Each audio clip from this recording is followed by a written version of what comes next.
para que vean hasta qué punto la memoria es traicionera y los medios son inconsecuentes. Los programas que cita el doctor tenían a Ricardo Garibay conmigo, pero no tenían a Germán Dehesa. Germán Dehesa vino después, cuando yo me retiré del programa. Pero así funcionan los medios. Así funcionan. Por eso la superioridad del libro sobre los medios masivos. Absolutamente consciente de que estoy aquí por los medios. La gente empezó a conocerme por los medios, no por los libros. Entonces eso enseña la modestia. Miren, hace 25 siglos un hombrecito andaba por Atenas interrogando a quienes lo interrogaban. Cuando le pedían su opinión sobre el servicio militar, por ejemplo, él preguntaba ¿en qué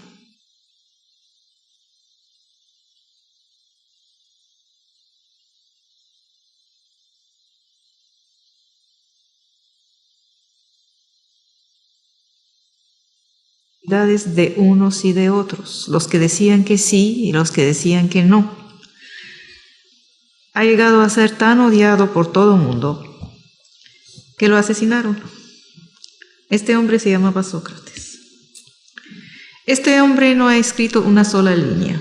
Sin embargo, ha sido el mayor educador cívico que un país haya conocido jamás. Porque todo el mundo no lo odiaba. Sus alumnos lo reverenciaban. Uno de ellos, Platón, escribió: ¿cómo sabemos de Sócrates? Existen los que detestan a quienes les perturba sus seguridades. Son los más. Y existen los que agradecen a los que perturban sus seguridades, porque les permiten ir más allá de esta mediocridad básica. Yo sé por mi parte que debo lo que tengo, lo que hay de válido en mí, a esos pedagogos que me obligaron a abandonar mi aldea inicial, mis seguridades básicas, para ir en búsqueda de lo inseguro, eso es el mundo. El pedagogo, ¿saben cuál es el significado esencial de la palabra? Es aquel que acompaña al niño en la barca que lo lleva sobre el río que tiene que atravesar. Cuando deja su aldea para viajar, el río no es una tierra firme, como lo es la tierra de la aldea. Pero el niño, en este peligro de la barca, de la travesía del río, no está solo. Ahí está un hombre mayor que él, que sabe más que él, para tenerlo de la mano. Este es el pedagogo. No hay inyecciones de saber. No hay un supermercado de conocimientos donde cada quien viene a comprar lo que le apetece. Hay una experiencia del saber, cuya crueldad está matizada por la compañía del pedagogo, el que acompaña a los niños. Y esto es cierto para la física como es cierto para la vida política.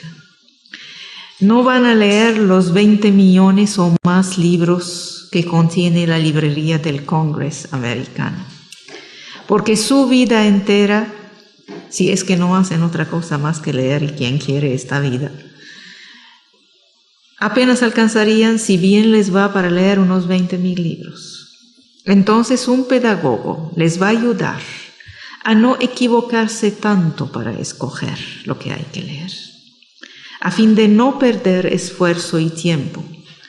No van a experimentar mañana todos los peligros y errores de la vida pública, porque acabarían en la cárcel. Un pedagogo les enseñará a tener un criterio de experiencia. ¿Cómo se forma un criterio? Haciendo y haciéndose las preguntas necesarias. El primer paso, se lo dije durante el seminario, el primer paso es la deconstrucción del lenguaje. ¿Acaso estamos entendiendo el sentido de las palabras que utilizamos y de los conjuntos de palabras? ¿Acaso estamos hablando de lo mismo? ¿Nos estamos entendiendo entre nosotros? Toda ética, también se lo dije varias veces, toda ética empieza por ser una semántica. Luego vienen los cuestionamientos. Olviden aquel que da respuestas.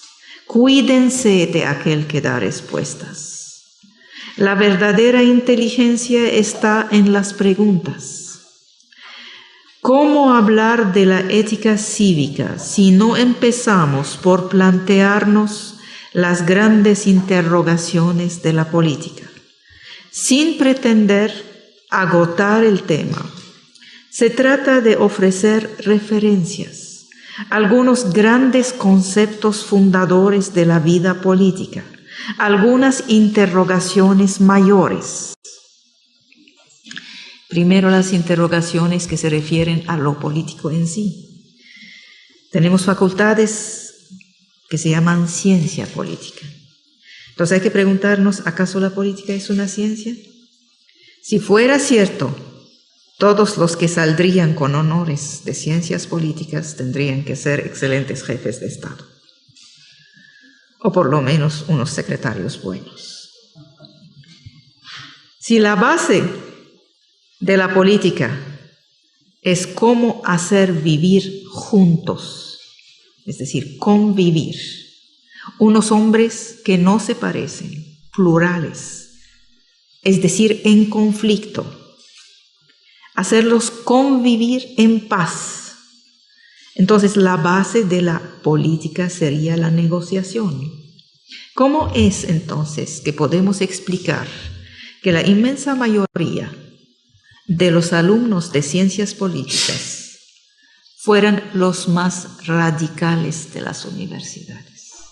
Radicalismo es contrario a negociación, es negación de la negociación. Entonces, o no entendieron qué es política, o nadie se los explicó, o falló todo el sistema. Entonces, primero plantear qué es la política. ¿Es una ciencia? Si fuera una ciencia, qué fácil sería. Les damos algunos tips, los aprenden, les hacemos recitar y pasa la cosa. Luego leemos, bueno, la política es un arte. Entonces hay que preguntarse, ¿acaso es un arte? Nada es evidente en esas historias. Si la política fuera un arte, el político grande sería un artista. Es un artista aquel que no aprende nada, que sigue nada más sus intuiciones, sus sentimientos, y se vuelve un gran político así. Entonces no hay nada que aprender. ¿Para qué sirvió entonces un hombre como el Maquiavelo? Entonces no hay nada que escribir sobre política, no hay enseñanzas posibles. Cada juicio que llevamos sobre la política involucra el tema moral. Decimos, este es malo porque hizo tal cosa contraria a la moral. Entonces, ¿en qué concierne a la política la moral? Y sin embargo agregamos de inmediato, pero es que no es lo mismo. Moral y política no son la misma cosa. Si lo fuera, tendríamos que poner a santos a la cabeza de los estados. Pero nuestra experiencia de los santos a la cabeza de los estados nos ha mostrado que los santos reinan sobre los cementerios, al igual que los filósofos. Entonces, mejor que no reinen, que tienen tanta seguridad del bien que representan, que no toman en cuenta la realidad turbia de la vida. Y sin embargo juzgamos sobre bases morales. No hay política que se puede liberar de la moral. Y la política no es moral. Entonces, ¿qué es? Julio César era un inmenso político.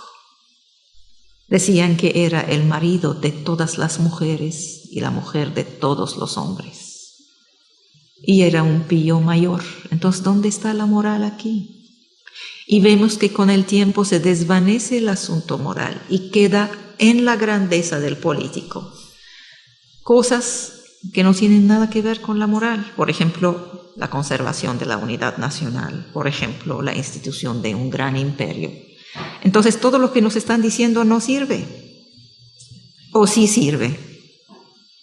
En el momento mismo en que se hace la política, el criterio moral es esencial.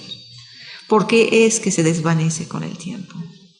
¿Acaso la moral no pasa las fronteras de la historia?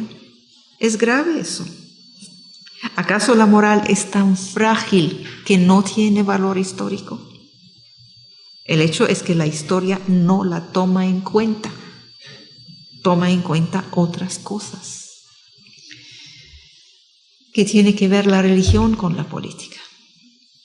Partimos del principio que nuestro Estado es orgullosamente laico.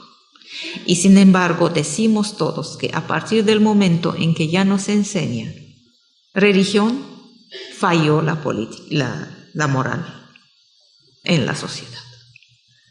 Entonces, entramos en contradicción con nosotros mismos, dispuestos a defender la laicidad del Estado, y al mismo tiempo criticando la laicidad porque falla la moral de la sociedad. Estamos en un lío. ¿Acaso la política es esencialmente una economía, como dijo Marx hace un siglo? ¿Todo es económico? Vinieron a la extrema derecha de Marx los tecnócratas actuales y dijeron exactamente lo mismo. Tanto para los marxistas del 19 como para los tecnócratas de final del 20, la economía es la base de la política. ¿Acaso es así? ¿O hay cosas esenciales, mayores, que escapan a la economía y que sí son la esencia de lo político? ¿Acaso la política es, como nos lo muestran los últimos años, y cada vez más, como va pasando el tiempo, acaso es únicamente un asunto de comunicación en una sociedad del espectáculo? Se ganan unas elecciones presentándose en los medios, logrando una buena imagen, cayendo bien y diciendo unas frasecitas que golpean así, frasecitas bonitas, de las que sirven para 8 columnas. ¿Es eso entonces la política? Nos estamos dando cuenta, por ejemplo, que cada vez sirven menos los programas y las proposiciones. Los que se quieren hacer pasar de gente seria nos dicen, es que están hablando de cosas secundarias, hay que hablar de los programas. Y al final de cuentas vemos que no triunfan los programas. Finalmente se critica al neoliberalismo, pero se vota en mayoría para un proyecto que no está contrario al neoliberalismo. Entonces, ¿de qué estamos hablando? La gente no está escuchando los programas, las razones. Está quedándose con unas emociones mayores que vehiculan los medios. Esta sería una primera lista de preguntas en relación con la política en sí. Pero viene otra lista de preguntas en relación con el Estado. Nos preguntamos si el individuo es el que funda la sociedad. Toda la modernidad se ha construido sobre la promoción del individuo a costa de la comunidad. El derecho mismo es un derecho individual. El derecho es de las personas, no de los grupos. El derecho es el que garantiza que un hombre solo, débil, sin fuerza, pueda tener la razón en frente de 50 que están contra él. Si un grupo de vecinos decide quitarle la casa a una persona, este pasa frente a los tribunales que le garantizan que la casa es suya, porque ahí están los papeles, y entonces tendrá la razón. En cambio, la ley de la selva no necesitaba de eso. La ley de la selva en ese sentido se parece mucho a la ley de la mayoría democrática. 50 leones tenían obligatoriamente la razón sobre un pobre diablo de león solito y débil. Entonces la democracia no es tan lejana a la ley de la selva.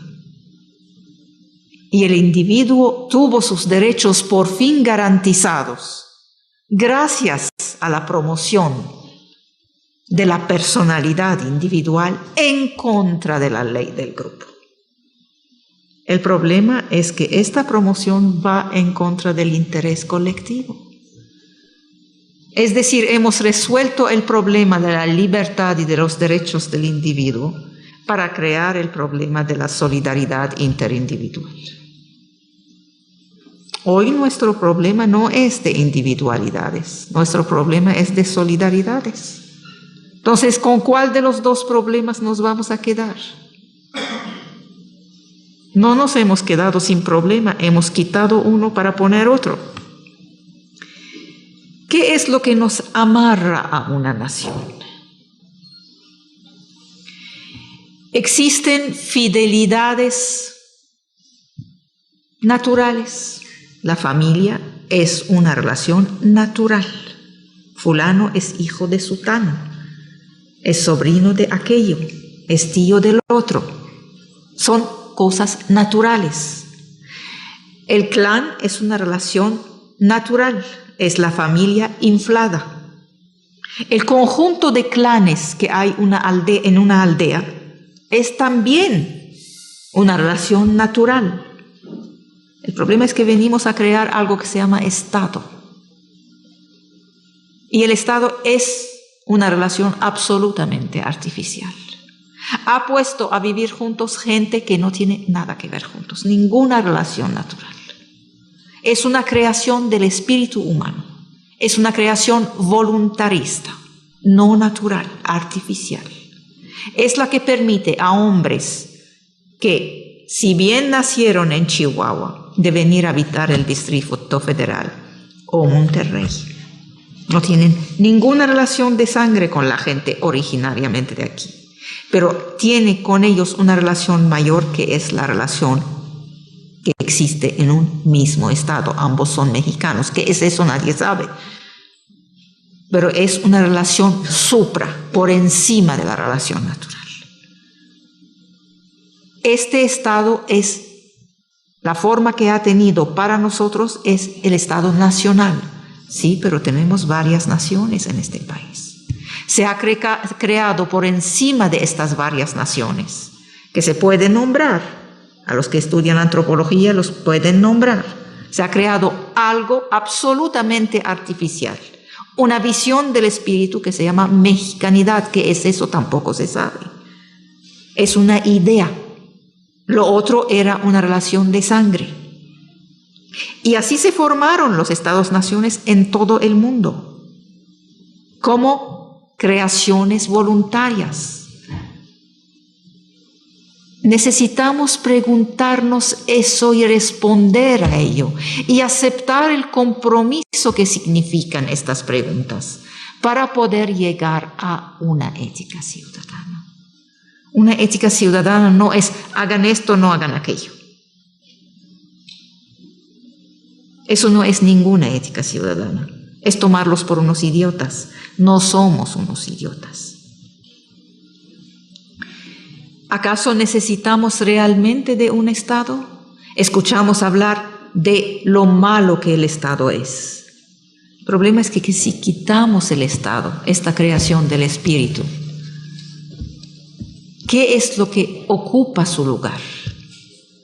Si los hombres son despojados de esta relación artificial que han creado, vuelven de inmediato a lo único evidente, la relación natural. Es decir, familia, tribu, clan. Por eso surgen los fundamentalismos clánicos y los indigenismos, todas esas cosas. No como resistencia a la mala globalización, sino porque el Estado como creación humana, y no hay ninguna razón que una creación humana sea eterna, el Estado como creación humana en todas partes se está debilitando. Cuando se debilita, el pago es inmediato. El precio es el desmoronamiento de la relación superior y se pone encima de ella la relación anterior. ¿Cuál? La natural. El clan, la tribu, la familia. Y entonces aparece tal grupo sanguíneo, tal grupo indigenista, serbios, qué sé yo, croatas, lo que sea, los mismos nuestros, pero no hay que tocarlos en ese momento. Estos son los que se toman el lugar de la relación nacional. Y empiezan las guerras civiles. Otras preguntas en relación con el Estado. Los muy intelectuales o muy jóvenes, que es prácticamente lo mismo, ya que los intelectuales son gente que se niega a crecer. ¿Acaso el Estado es totalitario por esencia? Oye, tú defiendes el Estado, pero el Estado es totalitario. No, el Estado no es totalitario, pero el Estado es violento, tiene el monopolio de la violencia llamada legítima. El Estado es el que tiene el ejército, que tiene la policía, que tiene la ley, que tiene las cárceles. ¿Cómo no va a ser totalitario? Entonces tenemos que responder que es totalitarismo o si es transferencia de la violencia que le tocaba a cada quien para que un ente colectivo se encargue de esta violencia y del castigo y del cuidado del orden. Otra pregunta que se refiere al Estado es la que se refiere a nuestra aprehensión de la democracia. Prácticamente todos los países civilizados hoy están llegando a la vía democrática. Es lo que quiso decir Fukuyama cuando habló de su fin de la historia. No se trataba del fin de la historia, se trataba del fin del conflicto mayor de la Guerra Fría. La democracia aparece como el futuro inmediato de prácticamente todos los estados. Bueno, ¿qué es lo que hay que comprender de la palabra democracia? ¿Una mayoría que se impone a una minoría nada más? ¿Un poder de una mayoría que puede cuestionar el poder de la estructura mayor que es el Estado? ¿Que puede humillar al Estado como lo está haciendo a menudo? Hay otra serie de preguntas que se refieren al poder en sí, entonces. ¿Es cierto que el poder vuelve loco como lo observamos? No hay ni uno solo de nuestros poderosos que haya salido en buen estado de la experiencia del poder. ¿Qué pasa con el poder? ¿Cuál es la relación del individuo con el poder? ¿De dónde surge el poder? ¿Surge de la maldad? ¿Surge de las relaciones? ¿Surge de la alegría? ¿O surge de algo animal muy anclado en nosotros? Hace algunos años yo me puse a trabajar mucho sobre etología. Fue para mí un descubrimiento extraordinario. La etología es la observación de los animales, es la ciencia del comportamiento animal. Estos científicos que se dedican a observar a los animales nos dicen algo como lo siguiente. Se ponen a observar durante unos 30 años a una tribu de changos, de chimpancés, los más parecidos a nosotros. Ven un macho dominante. Va bien durante, qué sé yo, 10, 15 años, va bien. 10, 15 años de chango corresponde a unos 60 de nosotros. El problema es que envejece el chango mayor. Y en ese momento en que envejece, van surgiendo en la tribu de changos unos jovencitos que empiezan a hacer así sobre el pecho, así a gritar. Primero nadie los pela. Luego empiezan a amenazar y pasan frente al chango mayor y lo desafían. En principio les pone una paliza y se callan durante algunos meses. Pasa el tiempo, lo desafían otra vez. Hay un tiempo de flotación, nadie sabe quién se va a quedar en el poder. Si el chango envejecido o el chango joven que ya se volvió muy fuerte y muy desafiante. Este periodo de algunos meses corresponde a nuestra campaña electoral. Es un periodo donde hay vacío de poder. El pueblo son las hembras y no saben qué hacer y observan unos y observan otros y hay un gran desorden en la tribu de changos. Por fin hay la gran batalla y sale victorioso el jovencito y se va el PRI. Pero no se va del todo. No es derrota definitiva. A veces, ¿qué hace? Hace una alianza con un tercer chango jovencito y entre el primero ex y el tercero aún no, forman una fuerza que puede quitar al segundo que ya es primero. O entonces, si no hay un tercero con quien ponerse de acuerdo, se transforma en asesor del poder. Estoy hablando de las observaciones de Frans de Waal, el mayor etólogo que existe hoy en el mundo. Es un holandés que la pasa observando los chimpancés. En el periodo de la campaña electoral, hay algunos que empiezan a dejar el barco del viejo, a quien le quieren quitar el poder, para ir con el nuevo que aún no es. ¿Quiénes son los que primero quitan el barco para ir al otro barco? Observa Frans de Waal y dice, pero si estos son los invertidos, eran los y las homosexuales del grupo de changos. Perdón, ¿se puede hablar en el TEC de Monterrey de manera fea? Sí.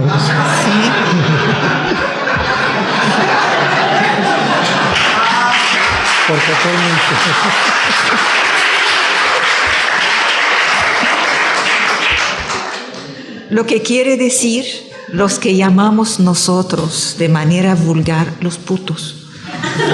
Perdón. Inmensa sabiduría de la lengua. Son los que primero se dan cuenta que hay que cambiar de bando. Es fascinante cómo funciona. ¿Y quién decide al final de quién es el nuevo poder? Las hembras, el pueblo. Bien, en las batallas electorales, en este tiempo de flotación en que no se sabe qué pasa, hay golpizas muy fuertes, se dan con todo, pero no hay sangre. ¿Por qué? Porque parece que cuando se pelean entre sí no utilizan los dientes, porque los dientes los tienen de ese tamaño, y si los utilizaran habrá muertos. Es como si se pusieran límites, se miden. Sin embargo, hay algo de sangre. ¿De dónde viene? De las batallas entre las hembras. ¿Qué significa eso?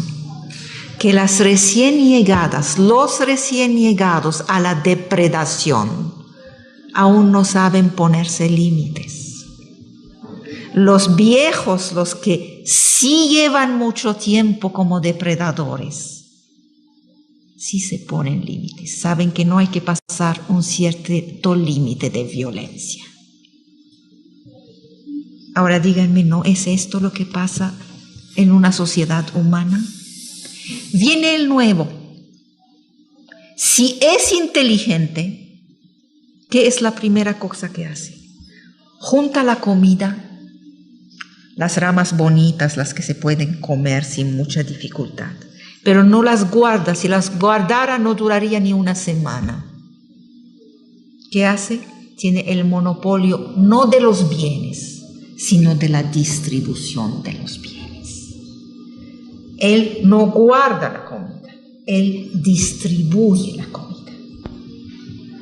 Todo el tiempo que el PRI entendió eso, funcionó. Cuando ya no funcionaron los mecanismos de distribución, se instaló la crisis. Entonces, esto que llamamos arte o ciencia política finalmente no es más que conducta animal, es herencia genética. ¿De qué estamos hablando? No sé si esto lo enseñan ustedes. ¿Tienen ciencias políticas? ¿No lo enseñan? Hay una carrera. ¿Y no enseñan eso de los changos?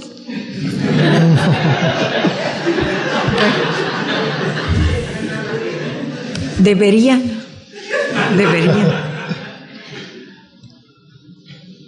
Luego te cuentan historias por el estilo. Es que no son solamente los animales superiores. Se construye un palo al borde del mar y se le pone escaloncitos alternados. De inmediato vienen los pelícanos para instalarse encima, arribita, el pelícano mayor, el que pega a todo mundo. Luego van a instalarse de manera jerárquica hasta abajo el pobre diablo. El mayor, cuando quiere sentirse muy fuerte, pica al de abajo y le quita una pluma. Y así van uno tras otro hasta el último que parece pollito, ya sin ninguna pluma. Tomen el edificio de Naciones Unidas. Arriba está el secretario general. Luego van alternándose Francia, Inglaterra, Estados Unidos, Rusia, así las grandes potencias. En el sótano está Burundi, el pollito, pues. No hemos inventado nada. ¿Qué arte, qué ciencia, qué genética? Me acaba de decir Silvia Garza que la oficina del director Rangel está en un edificio bajito. No entendió, hay que explicarle. Tienen que estar arriba. Bueno, ¿quiénes son los tiranos? Los tiranos son los que no entendieron las reglas de una convivencia de grupo. Por ejemplo, los que no distribuyen la comida, los que la guardan, los que se equivocan pensando que el poder no es el control de la distribución, sino el control del bien en sí. Los que violan los acuerdos animales del grupo. ¿Acaso hay que liquidar toda autoridad, como nos dicen en democracia? No sabemos distinguir entre palabra autoridad y entre palabra autoritarismo. En el nombre de la democracia hablamos en contra de toda autoridad, cuando lo que queremos es deshacernos del autoritarismo. Finalmente, una sociedad sin autoridad no funciona. Cuando se liquida la autoridad básica, por ejemplo, la del padre, la del maestro, es ahí donde viene a instalarse una autoridad de contrabando, como la del jefe de banda, como el amiguero, el que tiene control sobre los amigos, como el jefe de la mafia. Esas son las autoridades que detestan el vacío dejado por la autoridad tradicional. Entonces, cuidado con lo que pensamos ser una liberación. Hoy decimos somos muy racionales, hay que deshacernos de los símbolos. No entendemos el papel del símbolo. Cuestionamos el himno nacional, cuestionamos la bandera, cuestionamos todas esas formas rituales. Muchos de nosotros, por ejemplo, si tuvieron la oportunidad de ver una sesión masónica, nos damos cuenta del valor de los símbolos en ella. Tuve un amigo que me dice, yo no entiendo nada de eso. ¿Por qué tanto símbolo? Llega a idiotizar a las personas. No necesitamos pasar por los símbolos. Pero no es cierto, la historia está hecha de símbolos. Empieza por haber el jefe. Se muere el jefe y se deshace la relación social. En tiempos de Roma, al momento en que se moría el César, se hacía una efigie de cera, una estatua de cera, que jugaba el papel del César muerto. Este era el César, en lugar de aquel que ya se había desaparecido. Esto duró hasta tiempo de los reyes de Francia. Cuando que se decía, murió el rey, viva el rey, este era el rey. Se exponía la estatua de cera ante el pueblo. Los doctores lo rodeaban, tomaban su pulso durante algunos días, luego declaraban que estaba muerto. Y entonces se enterraba al verdadero muerto y ya habían tenido el tiempo de subir al nuevo. ¿Cuál fue el papel de todos esos símbolos? ¿Es circo? ¿Es teatro? No. Es la creación del Estado por encima de la persona. Si se va el presidente, no desaparece el Estado. No se deshace nuestra mexicanidad. Es así como llegamos a tener una visión más amplia que va más allá de la persona, en un ente simbólico que es el Estado. Este es el que vive. Los humanos son muy lentos, les toma mucho tiempo para formarse ideas. Estas ideas que para nosotros son evidencias no lo son. Les ha tomado siglos formarse. Este es el papel de lo simbólico. Los pueblos a quien se les trata de borrar lo simbólico pierden sus referencias. Luego vienen las cuestiones alrededor de la legitimidad. ¿Qué es lo legítimo? ¿Acaso hay una violencia legítima, como dicen los revolucionarios? ¿Acaso una violencia puede ser mejor que un orden injusto? Entonces sería en este caso legítima. Esta es la razón que se da a las revoluciones. Son preguntas esenciales de la vida política. ¿Acaso se tiene la razón porque se tiene la mayoría? ¿Cuál es la relación entre mayoría y razón? Durante los 60, a finales de los 60, para la generación como la mía, los 68eros, el gran lema era prohibido prohibir. Era el reflejo de nuestra liberación. Hoy los chicos lo han retomado como herederos de prohibir.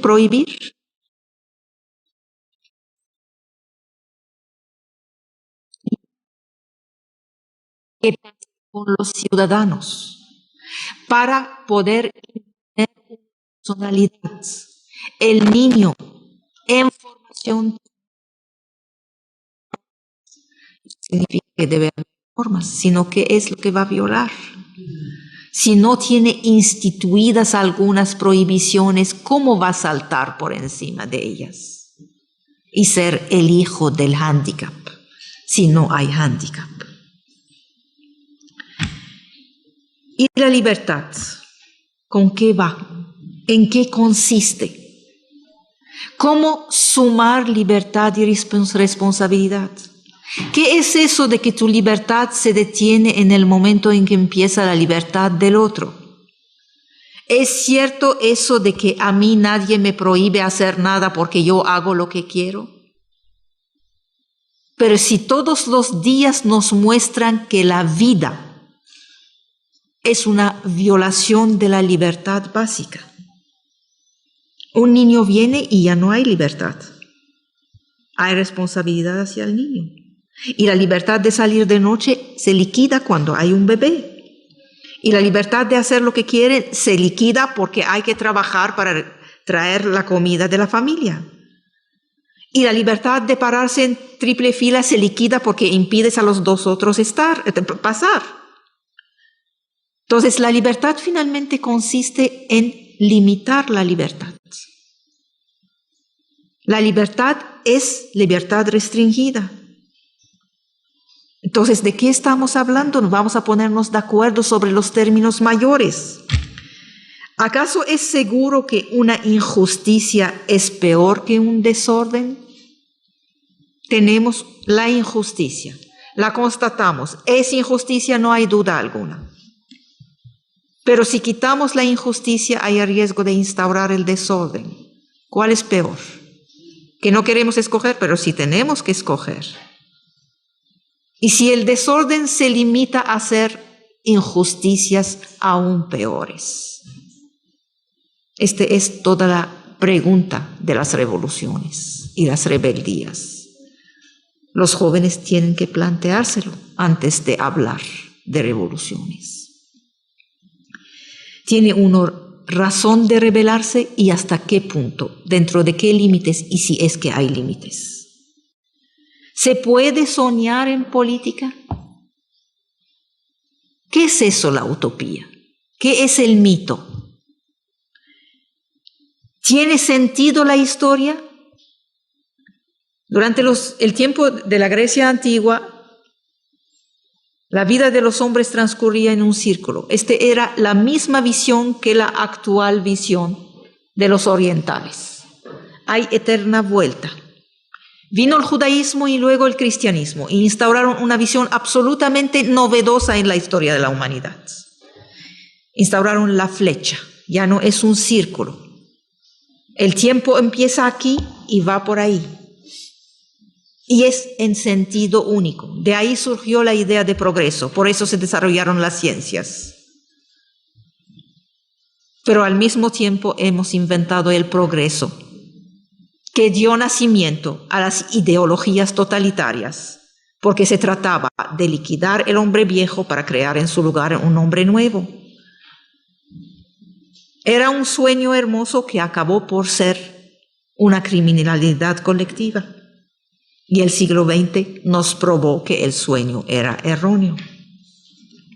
Entonces, ¿acaso no podemos construir una idea sin destruir algo anterior? ¿No podemos encontrar una solución sin crear un nuevo problema?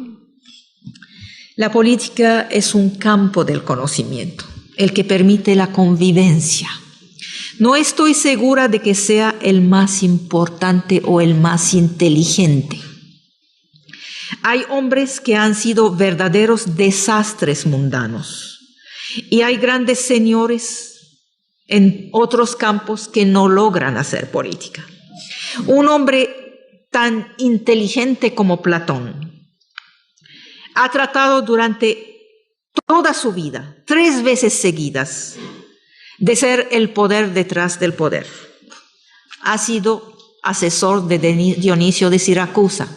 3 veces seguidas se fue con el poderoso. La primera vez lo vendieron como esclavo, la segunda vez lo pusieron en la cárcel, la tercera se regresó a su academia y se quedó tranquilo, no porque ya había entendido, sino porque ya era demasiado viejo para intentarla una 4ª vez. No sirvió para la política. El mismo Maquiavelo, que todos citan sin haberlo leído, tuvo una vida que es un desastre político. Era patética la vida de Maquiavelo. Fracasó en todo lo que había dicho en su Príncipe. Fracasó en todo lo que dijo en su obra. El más inteligente no es el que logra el poder. El más inteligente es el que ve, observa, analiza y no se equivoca. Pero en la práctica, el que lo hace bien, ni siquiera se pregunta todas esas cuestiones. No teoriza, lo hace y le sale. No es ni el más vivo, ni el más teórico, ni el más claro, ni el más lúcido. Hay algo en él, un instinto animal del depredador inicial que hace que lo logra. Y mi papel como el observador, el intelectual, es ver las cosas, pero él las va a hacer.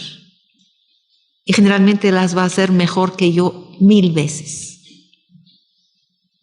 Porque este instinto de depredación él lo tiene y yo no lo tengo. Ahí volvemos a lo arte o ciencia.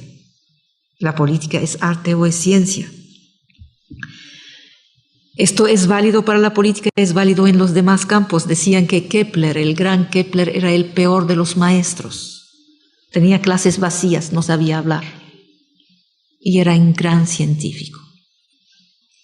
Decían que Darwin era un desastre mundano. En el momento en que lo ponían con más de 3 tartamudeaba, ya no sabía hablar. Esto nos plantea la cuestión de la variabilidad de las inteligencias. Miren, existe la imbecilidad. La imbecilidad es un problema muy simple. Existe inteligencias diversas y existe la ignorancia. La ignorancia es un problema simple, pero hay un problema mayor, que es el poco saber que se cree saber. Es decir, la ignorancia que se ignora. Aquellos que saben un poquito y que creen saber mucho. Este sí es un problema de ética, un problema básico. ¿Y saben cuál es este problema? Es el problema de la democracia. ¿Qué hizo la República? Una república digna de este nombre, la primera cosa que hace es abrir la escuela pública obligatoria gratuita. Antes eran 5 los que sabían, los hijos de los príncipes, que tenían su maestro particular. Con la República se fueron 50 millones a la escuela. Aprendieron un poco. Ninguno es un genio. Todos participan en la vida pública. Todos quieren participar. Hasta se creen politizados. Por poco que empiezan a despotricar contra el poder, ya se creen politizados. El gran problema de la democracia es que pone en el campo de la decisión a los que saben poco e ignoran su ignorancia. ¿Cómo se resuelve eso? Es un problema básico de vida común. Existe la equivocación de los sentidos en relación con el conocimiento. Es un problema básico de la ética. En ese momento podemos traer a 50 personas que nos jurarían sobre la Biblia de que han visto un ovni. Y otros 50 que han visto la Virgen. ¿Acaso están mintiendo? No, existe la equivocación de los sentidos. Y existe el desprecio de la razón. Hoy, final del siglo XX, nos estamos dando cuenta que el gran sueño del positivismo del siglo XIX está fallando. Los positivistas del XIX, herederos de la Edad de las Luces, pensaban en el triunfo de la razón que iba a resolver todos los problemas de la humanidad. Lo que tuvimos en este siglo no es eso. Lo que tuvimos en este siglo son 2 totalitarismos y múltiples genocidios en el nombre de la razón. Entonces ahorita estamos llegando a un momento en que cuestionamos la razón. Pero el cuestionamiento de la razón llega a ser muy fácilmente el desprecio de la razón. Entonces, ¿qué hago yo? Pongo límites a mi creencia en el triunfo de la razón, pero al mismo tiempo no quiero que me desprecien la razón, porque no tengo más que ella para entender el mundo, para dirigirme en el mundo. ¿Cómo se logra este equilibrio entre dos cosas, el desprecio de la razón y una creencia excesiva en los poderes de la razón? Es todo el problema de la medianía virtuosa, aquella de la cual hablaba Aristóteles. La virtud es una medianía entre dos exageraciones viciosas. Y existe el problema de la fragilidad de la lengua. Nos damos cuenta de ello todos los días. Cuando les digo que toda ética es una semántica, es esto, es la fragilidad de la lengua. ¿Qué estamos entendiendo con las palabras? Y sin embargo no tengo más que las palabras. Pienso a través de la lengua. Por eso un hombre que nace ciego no tiene muchos problemas de desarrollo intelectual. Pero un hombre que sale sordo muchas veces es atrasado mental. Porque hay una relación esencial entre el pensamiento y la palabra. Y yo estoy aquí diciéndoles cuidado con la fragilidad de la lengua. Existe la subjetividad, es muy de moda decir hoy no existe la objetividad, todos somos subjetivos. No todo es subjetivo. No todo depende del criterio de cada quien, hay criterios colectivos y hay una cierta objetividad. Pero si voy demasiado lejos en afirmar la objetividad de las cosas, me vuelvo intolerante. Y si soy demasiado tolerante, me vuelvo gelatinosa. ¿Dónde está el equilibrio social? Existen las trampas de la imaginación. Somos un país extremadamente imaginativo. Somos el país que mira una raíz y la transforma en alebrije. Yo vengo de una civilización que puede mirar una raíz durante 3 horas, nunca verá un alebrije. Ustedes sí. Hay una grandeza de la imaginación y hay peligros inmensos en la imaginación. Existe el determinismo, la herencia que tenemos. Primero, el determinismo genético. Segundo, el determinismo cultural.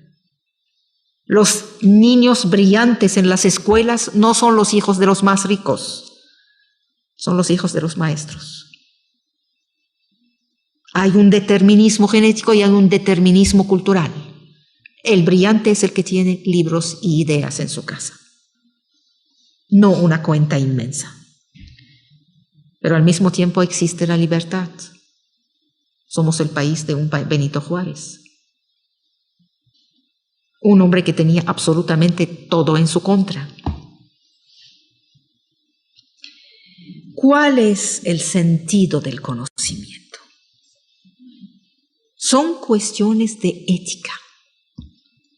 ¿Por qué tratamos saber las cosas? ¿Por qué tratamos entenderlas? ¿Acaso hay un sentido del conocimiento? Miren, hay un museo de paleontología en Francia, cerca de Mont-Saint-Michel, donde la pieza mayor, la pieza más emotiva, es un omóplato de animal que data de la época magdalena. Los magdalenios no sabían de agricultura y no eran sedentarios. Sobre este omóplato, que se llama la piedra de luna, no es piedra, es hueso, pero así la llaman. Está inscrito durante 2 años el recorrido de la luna y las diferentes estrellas. Eso significa que un hombre que no sabía nada de agricultura, que no era sedentario, se sentó noche tras noche durante 2 años a observar los movimientos de las estrellas. Este primer astrónomo no tenía ninguna necesidad de este conocimiento. No le iba a servir para nada. Lo hice Lo hizo porque sí.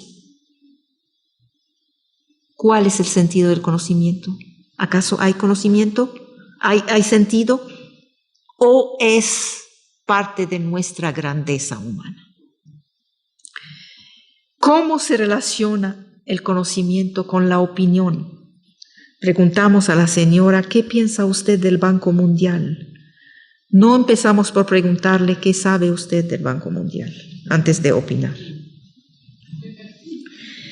En democracia acudimos a la opinión, sin primero garantizar el conocimiento. El Homo democraticus opina, pero no necesariamente sabe. ¿Acaso no viola así una ética básica? ¿Qué hacemos de la ley de no contradicción? ¿Qué hacemos del rigor? ¿Acaso bastan las evidencias? Le dicen, esto es evidente. Cuidado, ¿en serio es evidente? Yo les puedo dar 5 razones sobre esto que es evidente para probarles que no lo es. ¿En qué creer? ¿Se puede no creer en nada? ¿Es ético creer? ¿Es ético no creer? ¿Por qué creer? ¿Cómo funciona la experiencia, esta que nos dicen que es la regla básica de la confirmación de las cosas? ¿Se puede experimentar todo en política? ¿Experimentamos guerras civiles? ¿En el conocimiento experimentamos los viajes en los hoyos negros? Hay cosas que escapan al campo de la experiencia. ¿Acaso se exige la experiencia en todo? ¿Y los hechos? ¿Será verdad que hablan por sí mismos? Es que los hechos hablan, decimos con mucho señorío. ¿En serio hablan los hechos? ¿Dónde cabe el azar en todo esto? Les enseñan en ciencias políticas, por ejemplo, que la República Francesa fue votada con mayoría de un voto, uno, porque un diputado monarquista tuvo un catarro y no pudo venir. ¿De qué dependió? ¿De qué dependió la República? De un azar idiota. Y es la referencia principal de la modernidad.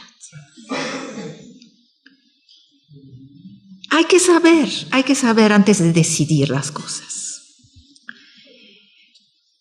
¿Cuál es el espacio de ocupación que se puede permitir al misterio? Hay cosas, decimos, que no se pueden saber.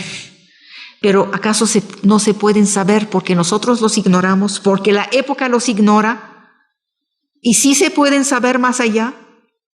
En ese momento son misterio, pero no lo serán. ¿Cuál es el objetivo del conocimiento y cuál es el objetivo de la vida, si es que hay un objetivo? ¿Qué tanto se puede saber? ¿Cuáles son los límites? ¿De qué tanto se puede saber, por ejemplo, de la naturaleza, o del hombre, o de los fenómenos? ¿En qué somos realmente un animal superior? Hay uno que llamamos animal, que matamos, bueno, los japoneses lo matan y lo comen. Es la ballena. Tiene un cerebro más complejo que el nuestro. Ya lo sabemos, hemos sacado el cerebro, es más complejo que el nuestro. Pero como no tiene miembros, que estos han sido resorbidos, ¿se dice? ¿Qué? No, resueltos adentro del fuselaje del cuerpo, no pudo crear una civilización tecnológica. Y tuvo que desarrollar una civilización de comunicación a través de los sonares. Cosa que nosotros aún no hemos logrado desarrollar. Bueno, ¿quién es el animal aquí? La gran pregunta hacia las ballenas no es si son inferiores a nosotros. La gran pregunta filosófica que se hacen muchos que se ocupan de la relación con los animales es si realmente es un animal. ¿Se han preguntado ustedes por qué se nos acercan tanto? Porque no tienen comunicación posible con los peces. Porque la única comunicación que pueden tener es con alguien parecido, es decir, nosotros. Es grave lo que estamos diciendo. Estoy reponiendo en cuestión lo limitado de nuestra humanidad. Este es un invento del judaísmo primero y del cristianismo después. La gran ruptura. Los animales antes y el humano después. Y el humano ha regido el mundo. Bueno, ¿en serio hay esta ruptura? La ciencia nos prueba todos los días que no es cierto. Las anécdotas que acabo de contarles en etología prueban que no es cierto que hay ruptura. ¿Es cierto que la verdad no se encuentra en los libros, como decimos siempre? ¿O sí se encuentra en los libros?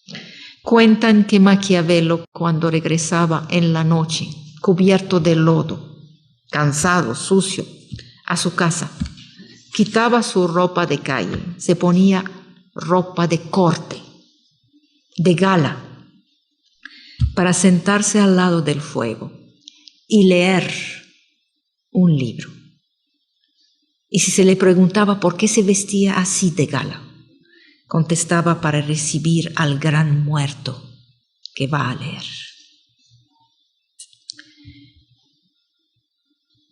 Los libros son el don de los muertos. Es la herencia. Acabo de plantear, ustedes no los contaron, pero yo sí los conté. Acabo de plantear 48 problemas que tienen una relación directa con la ética del conocimiento, de la vida, de la convivencia.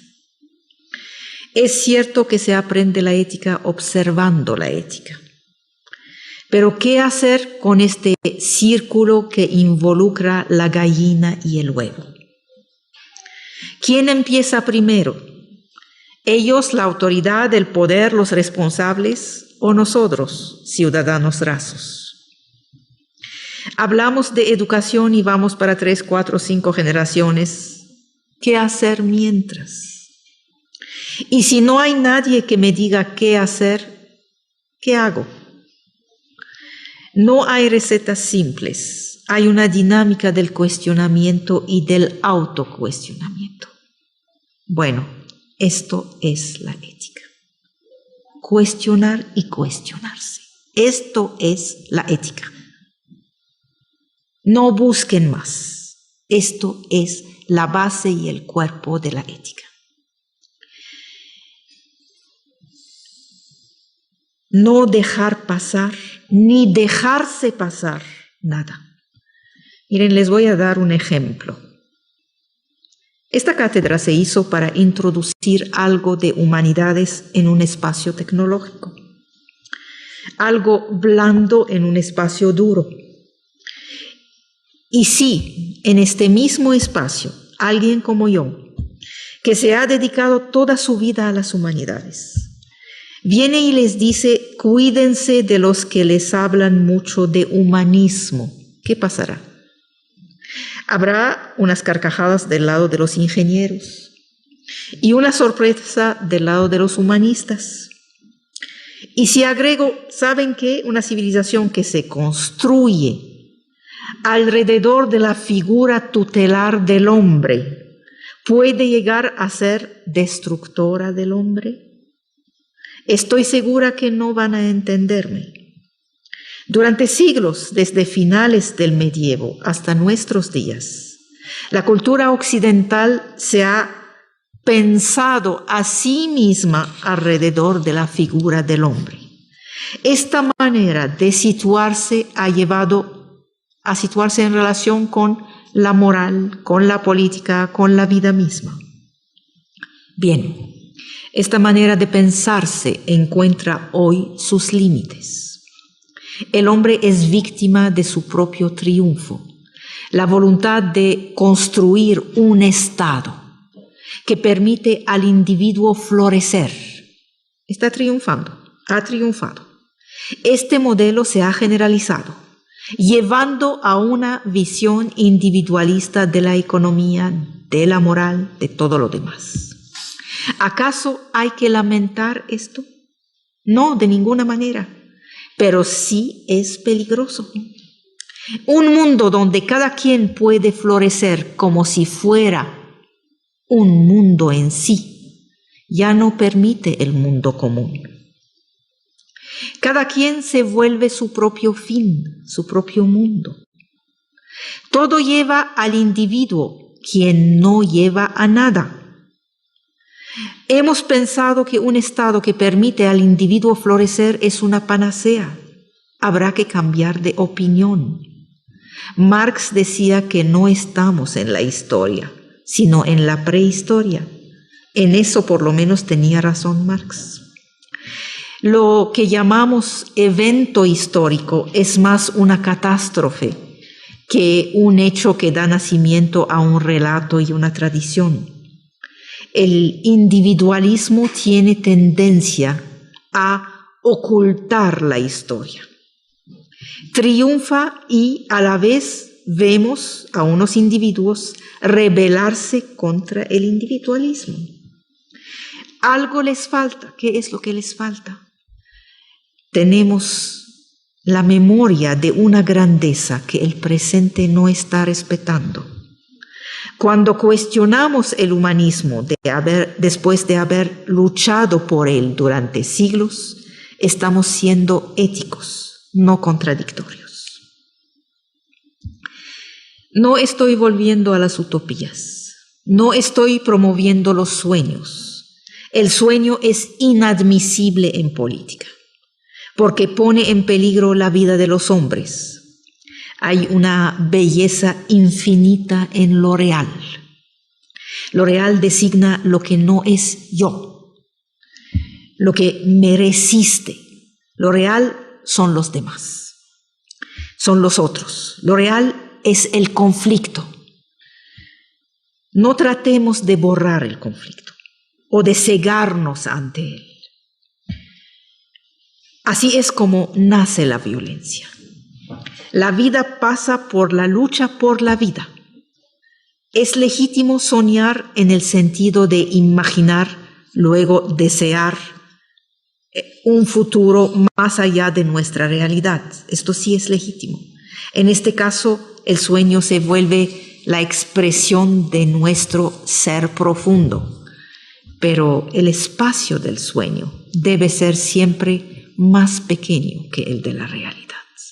Hay que soñar un sueño que abra las puertas de lo real. Esto es la ética también. Les agradezco por haberme hecho el cuento.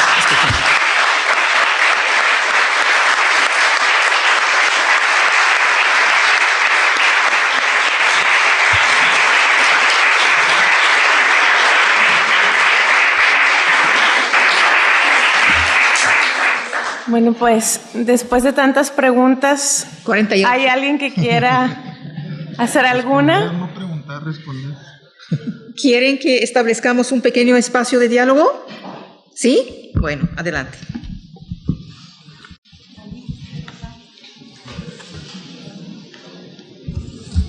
¿Sí?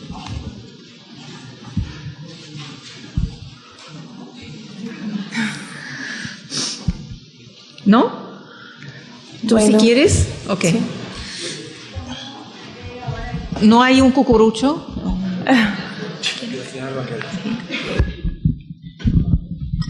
¿Cómo ve ahora el problema en el Medio Oriente? Lo veo aterrador. He planteado tantas esperanzas sobre el 93, sobre los acuerdos de paz de hace 7 años, que tengo la impresión que cada vez que avanzamos un paso, volvemos 2 para atrás. Y lo que me parece aterrador es que cada vez los pasos hacia atrás se dan con la presencia de un gobierno israelí de izquierda, no de derecha, de un gobierno que apuesta sobre el diálogo y sobre los acuerdos de paz, no un gobierno que apuesta sobre su contrario. Es como si la historia nos está diciendo, miren, no es por donde ustedes creen que van a salir las soluciones. Por un lado, es evidente sobre el plan práctico que había una provocación inicial.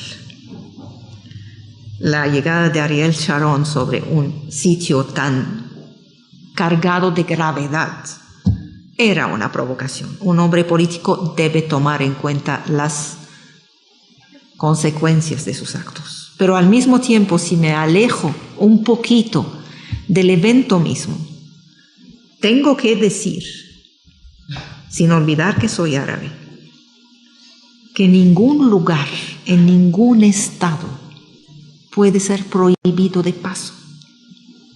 No puede ser. Debe llegar un momento en que todos puedan pasar, aún por los lugares graves. Es como si yo, no creyente, no tendría el derecho de visitar la basílica o la catedral. O si un creyente no tiene derecho de pasar por la Plaza de la Revolución. Entonces, en el plan de los eventos, de la anécdota política, sí hay provocación. En el plan del principio de largo plazo, hay que pasar a través de eso. ¿Cómo se va a resolver? Tengo un temor pánico, hija. Parece que de vuelta hemos retrocedido a antes del 93.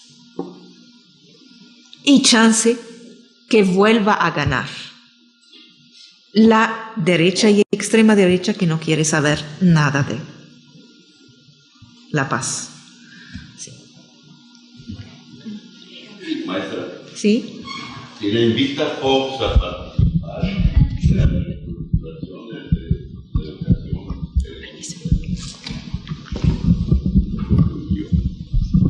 Yo no tengo absolutamente ningún problema en participar con no solo educación, en cualquier plan de la vida pública mexicana. Lo que sí no puedo ser, porque me conozco ya, es funcionario. Porque necesito seguir siendo como soy.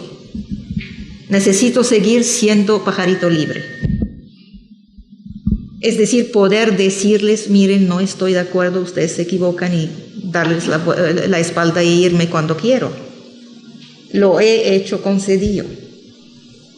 He aceptado trabajar con él durante 7 meses y luego me he ido. Y el desacuerdo fue sobre el problema de Chiapas. Entonces, si ya lo he hecho, lo puedo volver a hacer. No estoy casada con un grupo. Sí estoy casada con la opción de país que he hecho, en donde puedo ayudar. ¿Pero en qué puedo ayudar? Mira, yo soy un profesional del pensamiento. Tampoco puedo obligarlos a tomar mi pensamiento. Pero si quieren utilizarlo, pero yo con mucho gusto. Ya hace un tiempo que el ego no pasa por ahí.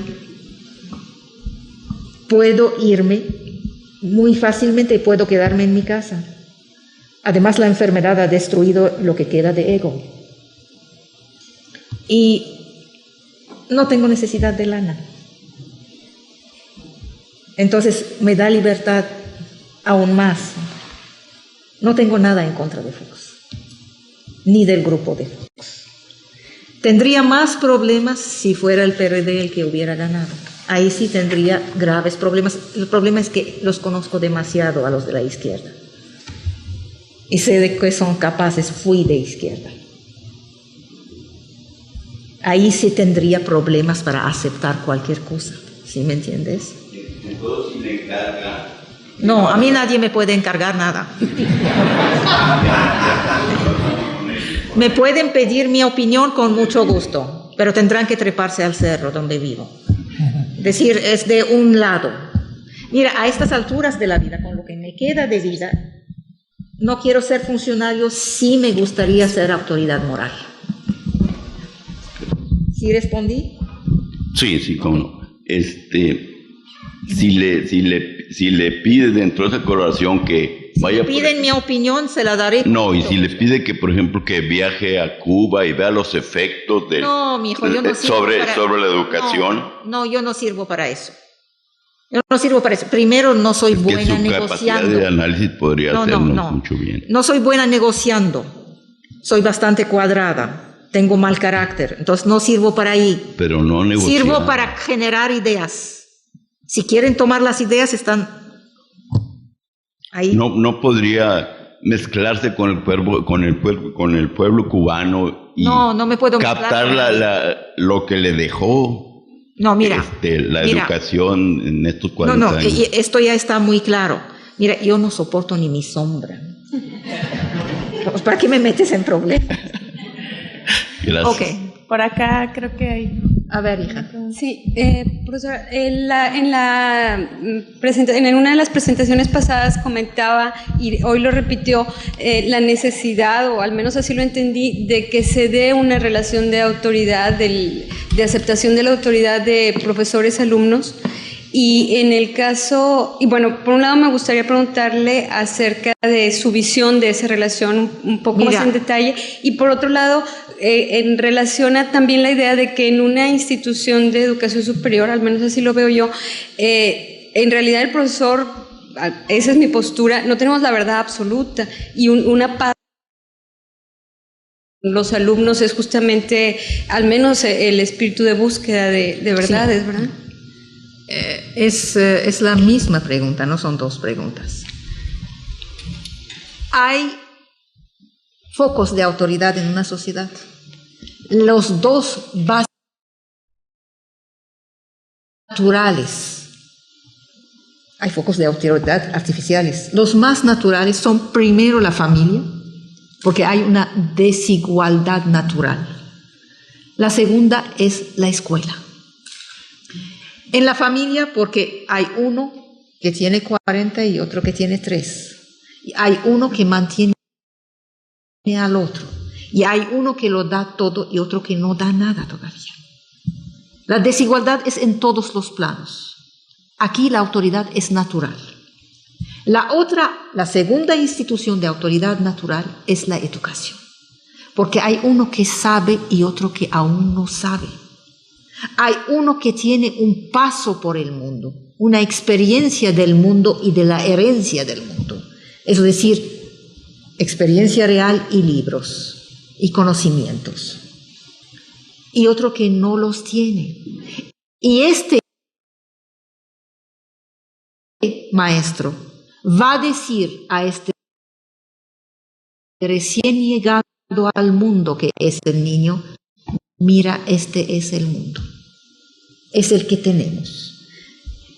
En física, si escogiste la física, te voy a dar 25 siglos de física. En filosofía, lo mismo. En literatura, lo mismo. También el don es de un solo lado. Tú no me estás dando. Podrías llegar a dar, pero antes tienes que garantizarte la herencia. La escuela y la familia son instituciones de transmisión. Cuando hay transmisión, hay un transmisor y un receptor. No hay igualdad. Por lo tanto, no pueden ser instituciones democráticas. La base de la democracia es un voto igual a un voto. Es la equivalencia de las voces. En las instituciones de transmisión no hay equivalencia, no hay paridad, no eres mi par. Nadie planteó el problema de la verdad, hija. Nadie ha hablado de la verdad. Por supuesto que no tienen la verdad. Generalmente somos pobres maestros que han recibido una herencia. Mañana viene otro descubrimiento de la física y lo que hemos enseñado en cuarto semestre va a tener que cambiar, porque hay algo nuevo. Pero somos los transmisores de la herencia. Cuando tú llegas a mi clase, tú no sabes que eres inmensamente rica. La riqueza yo te la voy a dar. Yo soy el mediador. Yo recibo este pasado que he tenido la suerte de recibir. Y te lo voy a pasar, no me voy a quedar con él. Es como el chango que distribuye. Yo soy el chango que distribuye. Nadie ha hablado de verdades. Estamos hablando de riquezas. ¿Quién te va a pasar la riqueza si no soy yo? Esta es la relación de transmisión. Y como es una relación desigual, no hay manera de que sea democrática, porque no somos iguales, no somos pares. Si instituyes la paridad, ¿qué pasaría? Eres más numerosa que yo. Una buena clase que apenas 15. No hay clases de 15, son mucho más. Ya me ganó. ¿Qué ponemos a voto? ¿Los exámenes? ¿La ley de la gravedad? ¿Mi trabajo? Yo estoy en contra incluso de la evaluación que hacen los alumnos de sus maestros. Estoy absolutamente a favor de la discutiendo contigo, enseñándose cuáles son las buenas preguntas que vas a tener que hacer. No todas las preguntas son buenas.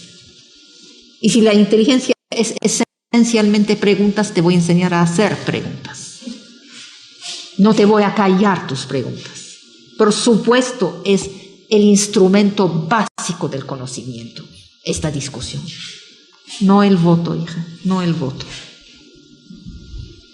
El voto es decisión. Tú no puedes tener decisión. Doctora. Perdón. ¿Quién? En general, ¿qué recomendación les haría a nuestros jóvenes alumnos? ¿Qué sí deben hacer y qué no deben hacer? Gracias. Pero es que yo no funciono así, yo no soy policía. Bueno, como una recomendación en general. No, yo no funciono así. Yo lo que traté de hacer a lo largo del seminario, y fue muy corto, debía haberse hecho de otra manera, es enseñarles los instrumentos para llegar ellos mismos. No soy el general que les va a hacer ganar la guerra. Les voy a enseñar a utilizar las armas para que yo retirándome, ellos ganan todas las guerras. Preguntando y preguntándose, interrogando e interrogándose, crítica y autocrítica, deconstrucción, no dejarse pasar nada. Esto de no dejar pasar nada es la base de la ética.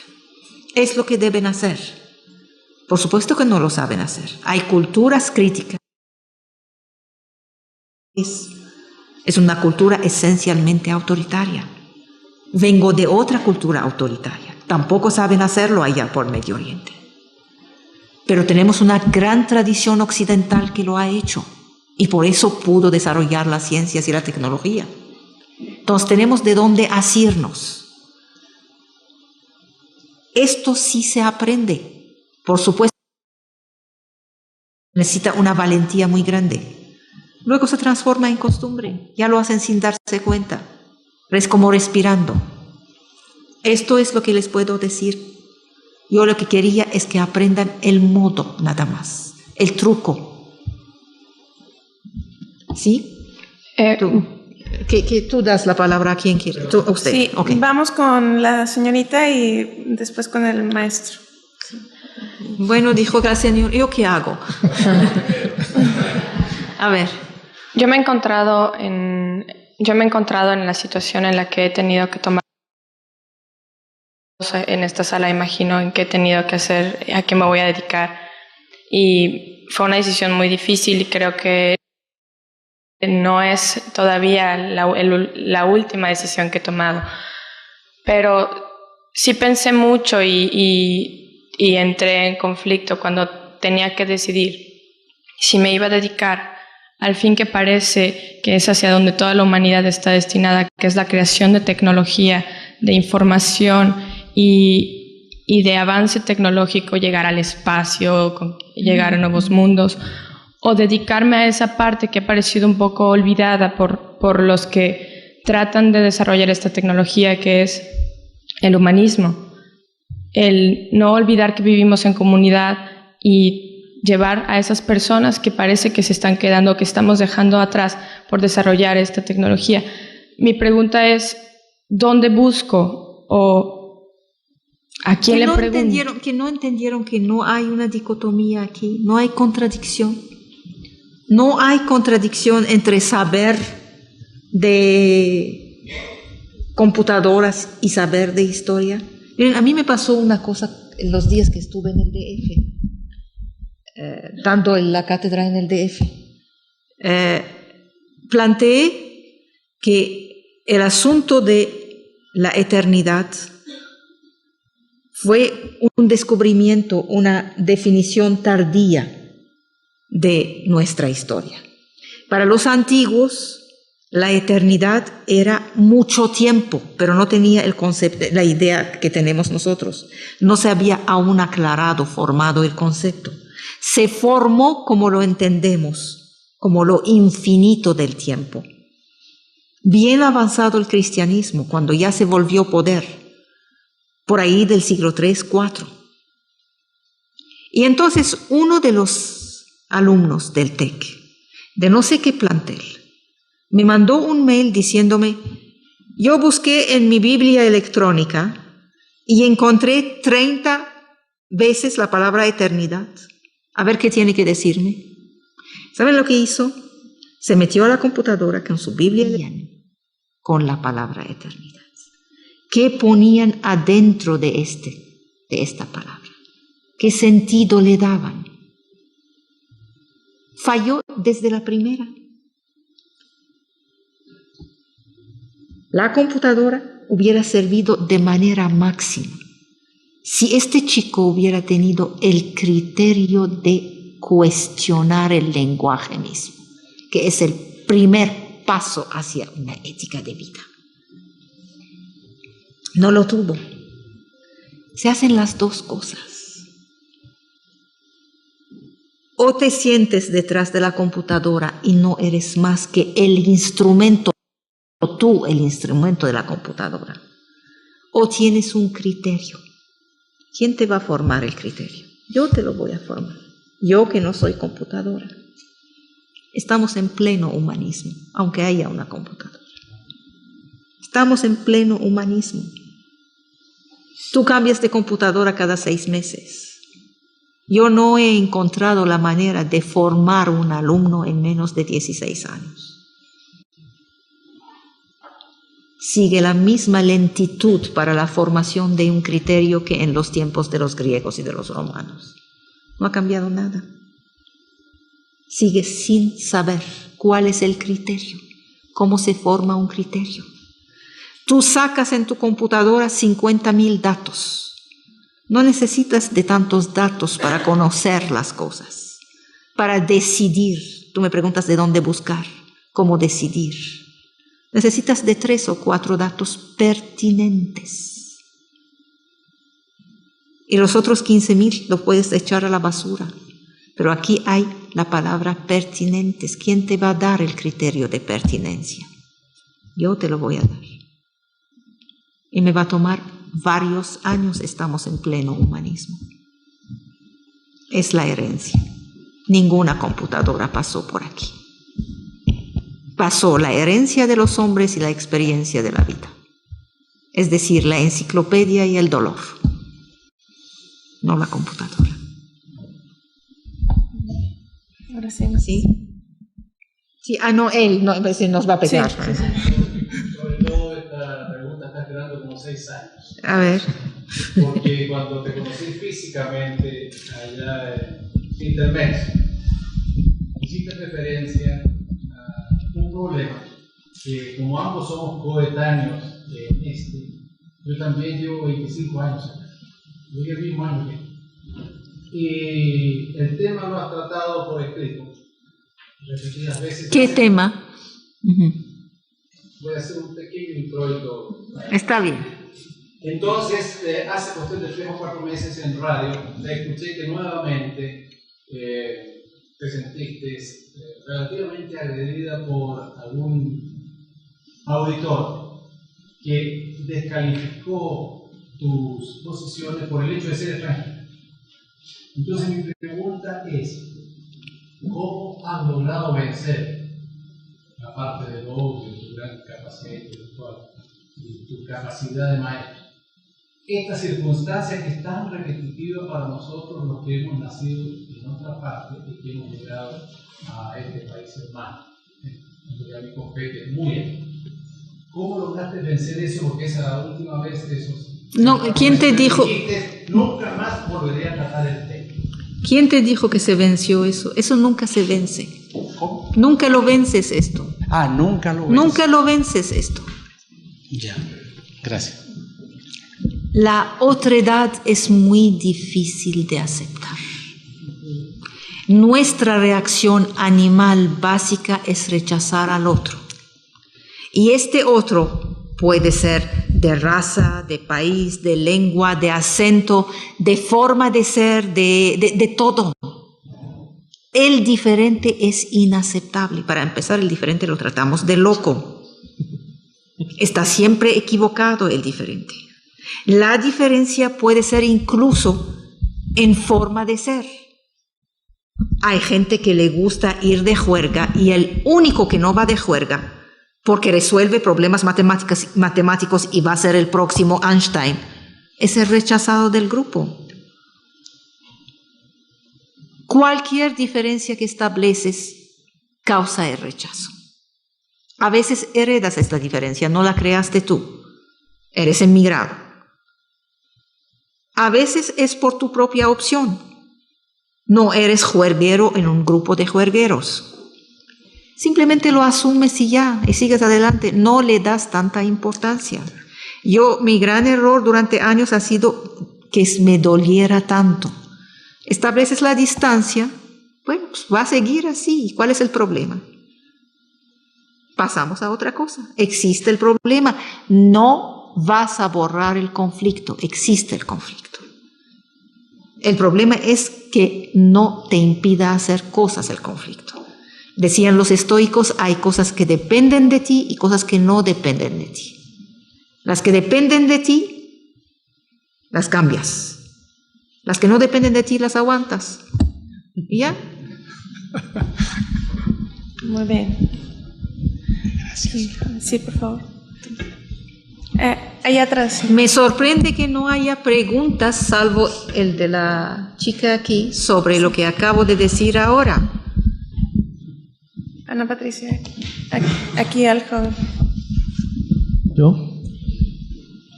Maestra. ¿Sí? Ajá. Yo estuve en el seminario con usted, entonces la única pregunta Ya me acuerdo. Sí, ¿verdad? La pregunta que quería hacerle es ¿cómo puedo seguir con esta intención de cambiar de método? ¿Cómo puedo seguir cultivando este método? Porque pues se nos hizo nada el seminario y ahorita al llegar a la conferencia pues te das cuenta que ya se te rezagó un poco eso, o sea, no... Es nada el seminario, fue muy poquito. Yo no puedo ofrecerte más, mijo. Si fuera maestro de esta institución, pues sería trabajo de largo plazo, pero no lo soy. Entonces lo único que puedo hacer es pequeñas inyecciones del método, ¿no? Finalmente, preguntarte y preguntar, cuestionarte y cuestionar.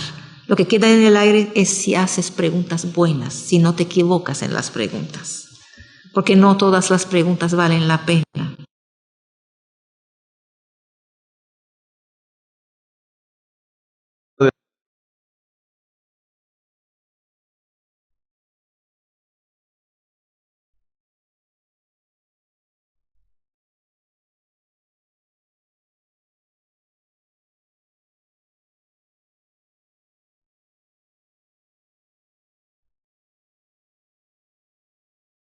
Exacto.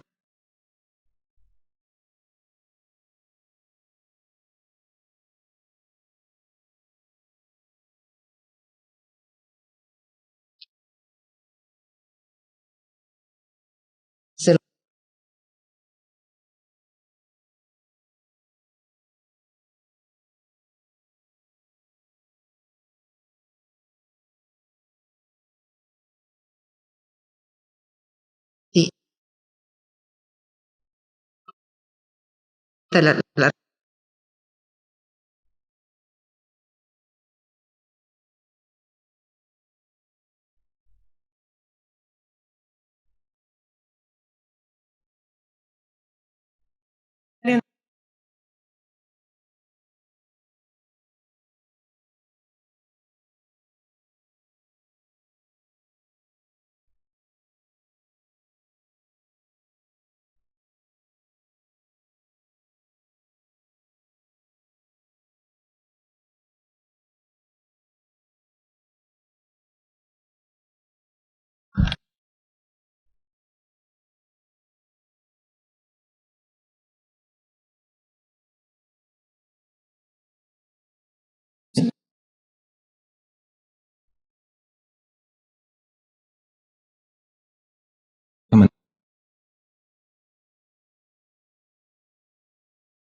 Edgar Morin. Lo trajeron los de la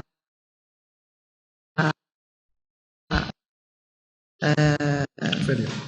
no, de la feria no vino, a la Ibero.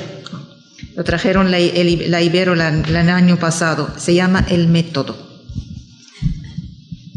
Son varios volúmenes y sí estoy segura que está traducido al español. Lo que no sé es cuál es la editorial en español, pero puedes pasar y que te lo busquen en la pantalla en cualquier librería. Ok. Mora, sí. ¿Qué Sí, más? Entonces seguimos. Seguimos. Sí. Antes de... ¿Dónde? Antes de conocer una de las respuestas temporales que ofrece acá. Ajá, sí. Sí, antes de conocer las respuestas, ¿es buena esta distancia? Sí, está bien, está bien. Antes de conocer las respuestas temporales que ofrece la ciencia o un examen a cualquier pregunta, nosotros tenemos nuestros convencimientos personales, por ejemplo, acerca del racismo o de otro tema. Y, por ejemplo, ahora, en otra época se dijo y se tenía hablaban los hechos, las pruebas científicas de la inferioridad, por ejemplo, de la mujer con respecto al hombre o del hombre negro en general con respecto al blanco. Y ahora no se dice eso, pero se dice sí que somos racistas por naturaleza o sexistas por naturaleza. Y esto nos choca sentimentalmente, ¿no? Entonces, mi pregunta es si a veces es conveniente que que antes incluso de tener un examen intelectual tengamos otro convencimiento diferente, ¿De dónde emotivo. viene el convencimiento? ¿De dónde viene el convencimiento? De un cierto conocimiento, sino ¿de dónde vas a convencerte? Del medio. Por ejemplo, uno viene de una familia que no es racista y entonces un poco sin mucho intelectual. Ya te entendí. Son las reglas básicas del comportamiento. Esto se hace y esto no se hace. ¿Sí? No matarás, no robarás. Esto se enseña a los niños antes siquiera de enseñarles ética. Pero ustedes no son niños. Esto básico sí estoy de acuerdo contigo. Finalmente, las bases éticas que se dan y que generalmente giran alrededor del decálogo, seas o no seas religioso, finalmente todas las reglas básicas de ética de cualquier sociedad se limitan a eso. Pasado un cierto momento necesitas algo más. No puedes quedarte en eso nada más. Yo no estoy teniendo niños de 3 años aquí. Estoy teniendo hombres mayores, adultos, que necesitan muchas veces enfrentarse con los problemas de la vida. Y no basta lo que reciben en la casa. La educación básica. Por supuesto, ayuda mucho, pero no basta. Porque se van a enfrentar con problemas muy grandes. Bueno, no matarás. Tú estás en un país en guerra. ¿Qué haces? Te van a mandar a matar. ¿Qué haces? No robarás. Viene la revolución, te quita tus tierras, o tú quitas las tierras del otro. ¿Y eso qué es? No desearás a la mujer del prójimo. Y si la deseas, y además divorcia y tú te vuelves a casar con ella. No, la vida es mucho más complicada que eso. Necesito darte algo más. Lo básico, el no matarás, no robarás, va a ser tu primer arma. No la estoy obviando. Me ayuda mucho. Entre uno que ha recibido esto y uno que no ha recibido esto, hay una diferencia inmensa. Hay gente que llega a los 40 sin haber recibido eso. Y es aterrador, no sabes qué hacer con ellos. No saben distinguir el bien del mal. Pero necesito darte armas mayores, más completas, para que tú puedas convencer. Una sociedad está hecha de 100 millones. Tú no eres tú nada más. Eres un personaje social. No tienes a tu cargo únicamente tus actitudes éticas. Tienes a tu cargo el interés colectivo. No somos un conjunto de autismos, cada uno ocupado de sí mismo. ¿Con qué convences? Con argumentos. O con la policía, con la matraca. Yo no te puedo dar matraca, te puedo dar argumentos. ¿Sí? Okay.